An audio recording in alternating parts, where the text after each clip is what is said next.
what matters is your intention, and your intention has to come out very, very clearly. And when people understand your intention, they start to trust you.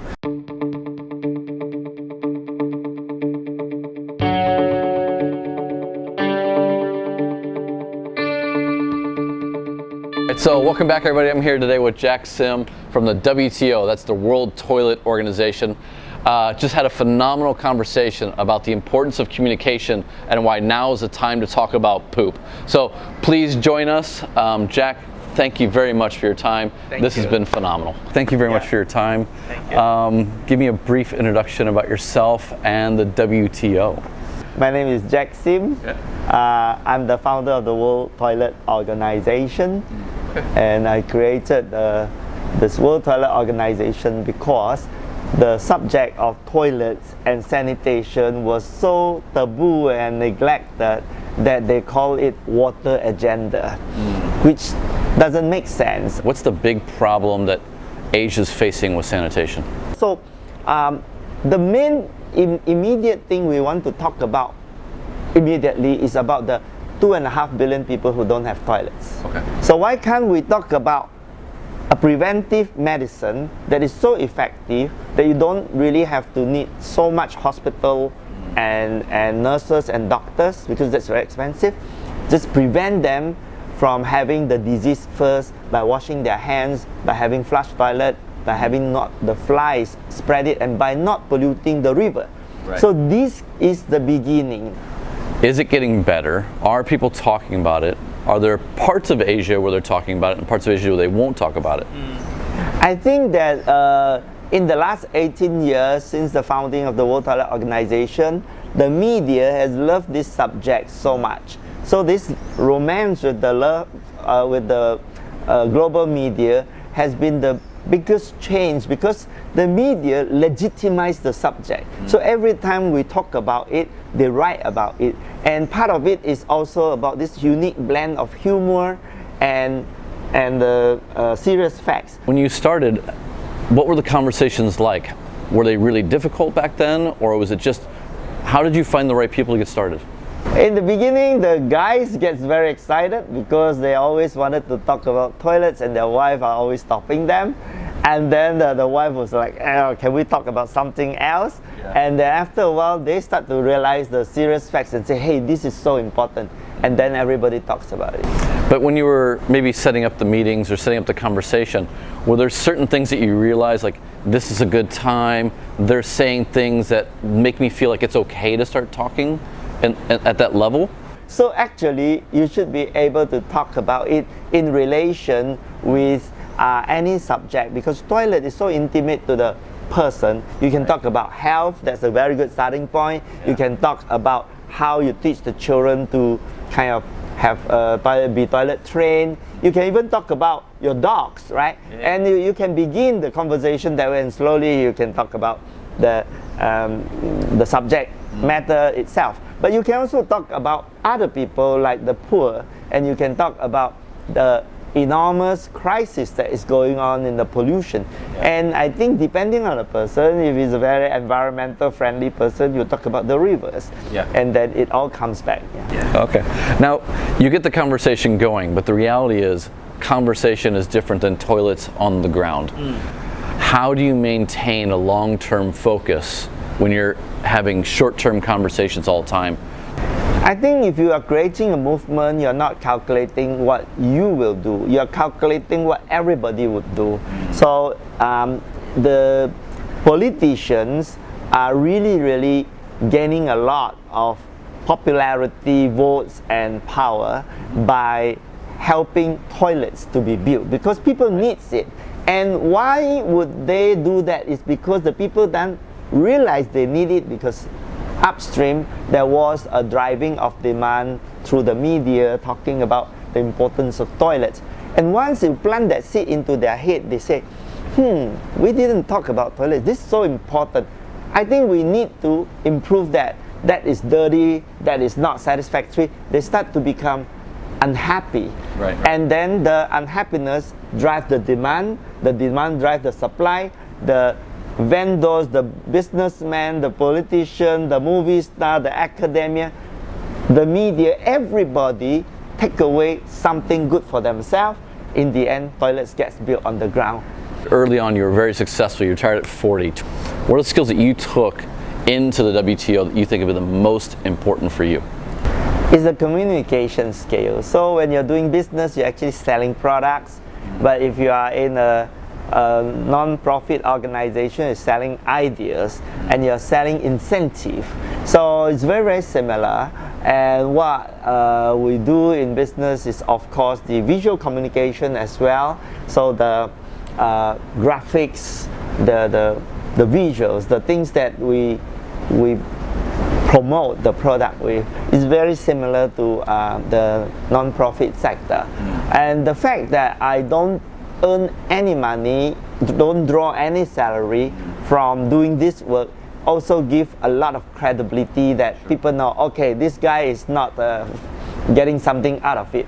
And the altruism breeds a lot of followings.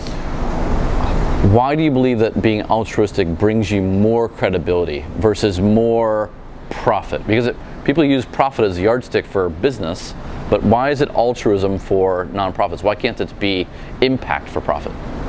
You can do that. There's social enterprise, and those models are pretty good.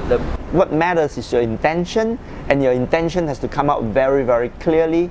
And when people understand your intention, they start to trust you. You see, the difference between business and social work is that in business, you want to kill all your competitor. You want to be the number one. And in social work, you want to kill the problem. Therefore, you want as many competitors as possible to finish up this job. But if you are still thinking, everybody stop, you don't save the world, I save the world, then something is crazy about your head, right? So if you are in the social sector, you should let go, no pun intended, of whatever you try to hold to yourself, and don't think about yourself so much, but think about the mission, and you invite everybody, says, that's a beautiful destination, let's go there together. And people say, I like it, and then they join you. And they also bring others, and others join them. So a movement has no real leaders. It is a belief system, very near like a religion anyway. So how easy or difficult do you find it to collaborate with a lot of groups? Because I run an NGO myself. People are still competitive. People still want their brand. They still want their award. How have you found that process, and how do you break through those people who want to hold on for themselves? Trying to be famous is actually very self-defeating, because you come out here to do this work not because you want to be famous, because you want to solve a problem.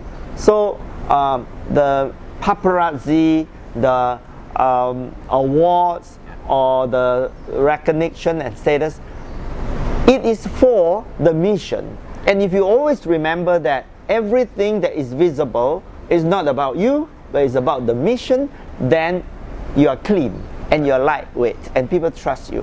But once you start to think that all this thing is about you, then you're sick in the head, and it starts to shorten all the mission, and you paint yourself to a corner, and nobody's going to believe you anymore because you're just an egomaniac.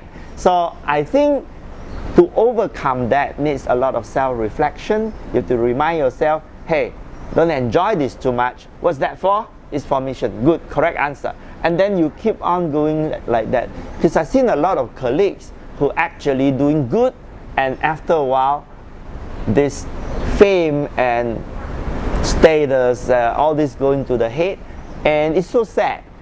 So actually, I've been talking about this for a while, because social entrepreneurialism as a theme became very hot 8-10 years ago. I mean, really 5 to 8 in North Asia. A lot of people shifted from the mission to winning awards. And you said it's very sad, people that you've seen. When you see someone go from mission to a little bit more ego, to egomaniac, as you say, how does that impact the way that they look at their organization, or why is it sad? What's happening that you see when that happens? You know, a lot of my colleagues actually enter depression, and the reason is that they could not detach themselves from the mission, and the mission becomes themselves. And once they are unable to feed that hunger on cravings for been recognized, then it's like a movie star who don't have a movie for the last 3 years and enter into depression, and it's no good. So the important thing is to go back to those Zen practice like detachment, humility. You know, the Chinese has a Wu Wo, that means there's no me. Those kind of things, of course, is impossible for me to reach a very, very high level of that, but be always conscious that you are insignificant, but just a tool to do this work. And if you start to do that, people like to use you as a tool, it's much better.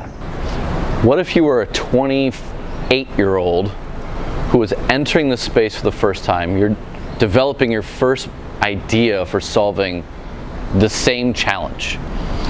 They're going to be looking for a little bit of awareness because they need a megaphone to tell people how their idea is better. What advice would you give to them as they're starting out now that you believe would help them for the long term? So basically, there's just two dominant feelings in a human being. One is love, and the other one is fear. And if you love, you start to give people love, you start to look at problems and just authentically address it. What will happen is that the reward comes immediately to you, in the sense that you are very joyful because your consciousness is opening up. So your heart is starting to open up and you feel very happy about yourself. Nobody is giving you this award, just you are making yourself happy. Now if you are grabbing attention, grabbing money, grabbing material stuff, power, then your consciousness starts to narrow. And you become very miserable because you always have to guard something. But if you don't guard anything, then you will feel so happy. And I think young people are starting to understand this because they have no money, so they go to the spiritual journey. And a lot of them, if they don't give up and become good, they can of course get paid and get a salary out of it. But it is the meaning that rewards you so much more, and nobody gives you that meaning. Yourself, you are the one who gives yourself. Have you ever questioned yourself on this journey and gotten a little bit lost and lost the meaning? Sometimes when I talk to bureaucrats and they kind of keep saying no, I like, why am I doing this? I'm trying to do good and it's supposed to be his job, and then he says no all the time. But after a while I got used to it. How do you get over, like you're having a shitty, month and no, you start questioning yourself. What do you do to reset and to get back on track? I remind myself that I don't have much days to live. So I'm 61, I budget myself to die at 80, exactly on my birthday. Of course I'm not going to kill myself, but I just have to budget, just like you budget your dollars every year in the company. And I have got right now about 6,800 odd days, which is just less than 1,000 weeks. And so this time is very precious. And if I don't use this time and I go home to relax and watch television, then I'm not contributing when it's still possible. So I think death is my biggest motivator, because every day is one day less. So I want to use every day in the most meaningful way, and toilets is one of them. And does that mean that you spend every waking moment working on these challenges, or do you have 8 hours a day for toilets, 2 hours for meditation and health, 3 hours for family? Like, do you try and have a holistic life, or are you really just mission focused for your whole week day? Yeah, it's mission driven every day, 7 days a week, wake up till night time. Yeah. And then in between I kind of steal a couple of hours to have a secret affair with my wife, and to spend some time driving the kids and talking to them in the car, and then going to the next appointment. It's not a sacrifice. I think you show the children how to be a good human being, and you can't teach them, you can only show them. Tell me, what is your vision for the next 25 years of Sanitation Asia? What do you hope will be accomplished? Oh, in the next 20-25 years, every single human being on earth will have a toilet that is clean, safe, and the excreta is treated and it doesn't pollute the rivers and the waterways. People would not be sick because of hygiene issues. I think people will talk about toilet in a very normal way, just like we're talking about food and drinks. Great. Thank you very much for your time, Jack. Thank you. Thank you. All right.